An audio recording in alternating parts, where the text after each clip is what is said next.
النهاردة معانا شرح جديد، فيديو جديد ان شاء الله لطريقة وضع الصوت من الهاتف اللهم لا تكسر الى برنامج التيك توك. لو انت عندك صوت اشرح لكم بمعنى تفصيلي، يعني لو انت عندك صوت على الهاتف او على الموبايل وحابب ان انت تصور عليه فيديو، او ان انت يبقى الفيديو مصدر الصوت الاصلي بتاعه مربوط بالاكونت بتاعك، وتكون انت سبب رئيسي لانتشار الصوت او انتشار الفيديو، وده بالتالي هيعلي عندك المشاهدات وهيعلي عندك الاكونت.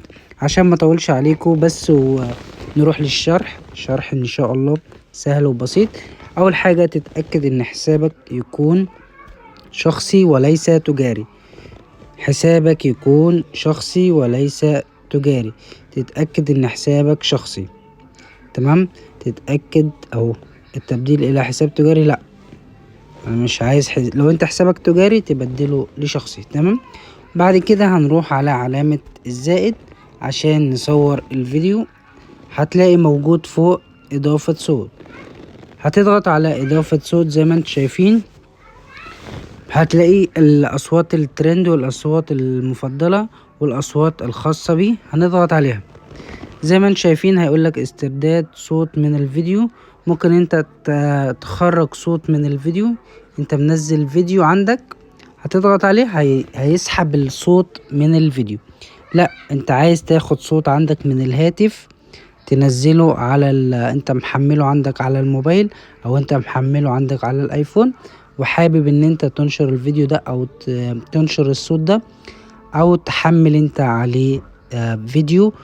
هتضغط على استرداد الصوت المحلي، وبعد كده هتعمل الفحص. هيجيب لك كل الاصوات الموجودة عندك على الموبايل او على الهاتف، بس انا حاليا الايفون عندي مفهوش اصوات، فهتلاقي كل الاصوات ظهرت لك. فهتختار الصوت اللي انت حابه او اللي انت حابب تعمل عليه فيديو، وتختار الصوت وتبتدي تصور عليه فيديو، او تعمل استرداد من الفيديوهات. تختار الفيديو اللي انت مثلا محمله. هختار مثلا الفيديو ده، بعد كده هعمل استرداد للصوت زي ما انتم شايفين.